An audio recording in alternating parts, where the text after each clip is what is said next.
വളരെ ഈസി ആയിട്ട് ഉണ്ടാക്കാൻ പറ്റിയൊരു രസമാണെന്ന് കാണിക്കുന്നത്. തക്കാളിയും പുളിയൊക്കെ ചേർത്ത് കുടിക്കാൻ പറ്റിയ ഒരു നല്ല രസം. ഇതിനു വേണ്ടി 1.5 ടേബിൾ സ്പൂൺ ചെറിയ ജീരകം, 1.5 ടേബിൾ സ്പൂൺ കുരുമുളക്, പിന്നെ വേണമെങ്കിൽ 1/2 ടീസ്പൂൺ മല്ലിക്കുരും കൂടി ചേർക്കാം കേട്ടോ. ഒന്ന് ചതച്ച് വെക്കുക കല്ലിൽ.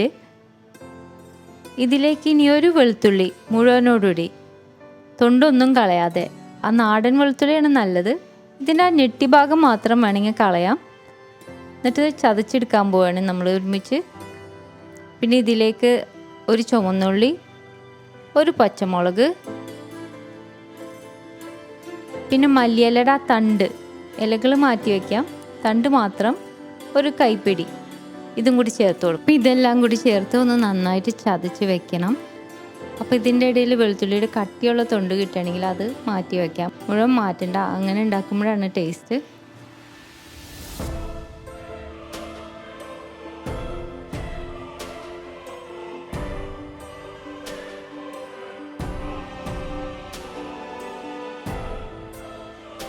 പിന്നെ ആവശ്യമുള്ളത് തക്കാളിയും പുളിയുമാണ്. ഒരു 1.5 വലിയ തക്കാളിയാണെങ്കിൽ, ചെറുതാണെങ്കിൽ 2. പിന്നെ നല്ല പഴുത്ത തക്കാളി ആയിരിക്കണം. നാടൻ തക്കാളി ആണെങ്കിൽ അതായിരിക്കും ഏറ്റവും നല്ലത്. ഇത് നമ്മളൊന്ന് ചോപ്പ് ചെയ്തതിന് ശേഷം കൈ കൊണ്ട് നന്നായിട്ട് മാഷ് ചെയ്ത് എടുക്കാൻ പോവുകയാണ്. ആ തക്കാളിയുടെ കട്ടകളൊട്ടും പാടില്ല. നന്നായിട്ട് കഷ്ണങ്ങൾ കാണാത്ത രീതിയിൽ മാഷ് ചെയ്തെടുക്കണം. അപ്പോൾ ഇവിടുത്തെ തക്കാളി നാടൻ തക്കാളി അല്ലാത്തതുകൊണ്ട് മാഷ് ചെയ്യാൻ കുറച്ച് ബുദ്ധിമുട്ടുണ്ട്. പിന്നെ ഒന്നും കൂടി നന്നായി പഴുത്ത തക്കാളിയാണെങ്കിൽ നല്ല എളുപ്പമായിരിക്കും കേട്ടോ, കൈ കൊണ്ട് തന്നെ മാഷ് ചെയ്തെടുക്കാൻ. അപ്പോൾ ഞാൻ കല്ലിലിട്ട് ഒന്നും കൂടി ഇതുപോലെ ഇതാക്കിയിരിക്കുകയാണ് കേട്ടോ. നന്നായിട്ടൊന്ന് ഉടച്ച് കിട്ടണം. പിന്നെ മിക്സിയിലിട്ട് ചെയ്തുവിടുകയെന്ന് ഓർക്കും, പക്ഷേ മിക്സിയിൽ ഇടുമ്പോഴും അത് വേറൊരു ടേസ്റ്റാണ്. കല്ലിൽ അല്ലെങ്കിൽ കൈ കൊണ്ട് ചെയ്യണതാണ് ഏറ്റവും നല്ല ടേസ്റ്റ് ഈ രസത്തിന് എനിക്ക് തോന്നിയിരിക്കുന്നത്. പിന്നെ വേണ്ടതൊരു ചെറുനാരങ്ങ വലുപ്പത്തിലുള്ള പുളി. ഇത് കുറച്ച് നേരം വെള്ളത്തിൽ കുതിർത്തി വെച്ചതിന് ശേഷം ആ വെള്ളം പിഴിഞ്ഞെടുക്കണം ഇതുപോലെ ഒരു ചെറിയ ബൗളിൽ. എന്നിട്ട് വീണ്ടും കുറച്ച് വെള്ളം ഒഴിച്ചു കൊടുക്കാം, വീണ്ടും അത് പിഴിഞ്ഞെടുക്കാം. അങ്ങനെ 2-3 പ്രാവശ്യം ചെയ്യാം പുളിവെള്ളം എടുക്കാൻ വേണ്ടിയിട്ട്.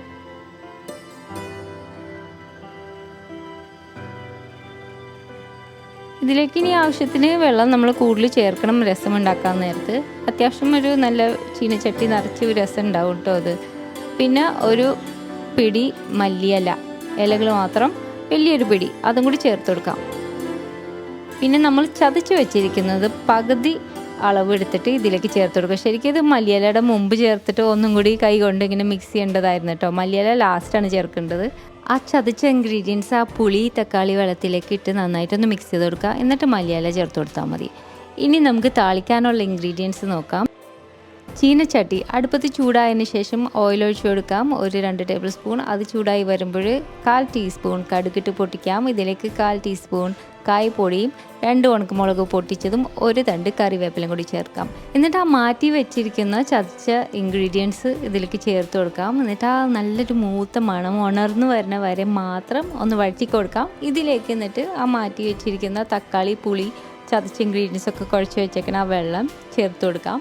പാകത്തിന് എക്സ്ട്രാ വെള്ളവും ചേർത്ത് കൊടുക്കണം. ഈ ഒരു സാധാരണ സൈസ് ചീനച്ചട്ടിക്ക് ഇത്രയും വെള്ളം. പിന്നെ 1/2 ടീസ്പൂൺ മഞ്ഞൾപ്പൊടിയും കൂടി ചേർക്കണം, അപ്പോഴാണ് ആ കളറൊക്കെ കറക്റ്റ് ആവുന്നത്. പിന്നെ ഉപ്പ് പാകത്തിന് 1 ടീസ്പൂൺ ആദ്യം ചേർത്ത് കൊടുത്തിട്ട് ടേസ്റ്റ് നോക്കിയിട്ട് വേണമെങ്കിൽ കുറച്ചും കൂടി ചേർത്ത് കൊടുക്കാം. ഇനി ഈ രസം ചെറിയ ഫ്ലെയിം അല്ലെങ്കിൽ മീഡിയം ഫ്ലെയിമിൽ മാത്രം വെച്ചിട്ട് പതുക്കനൊന്ന് തിളച്ച് വരുമ്പോൾ, സൈഡിൽ നിന്ന് ഇങ്ങനെ തിളച്ച് പൊന്തി വരുമ്പോൾ തന്നെ ഫ്ലെയിം ഓഫ് ആക്കണം.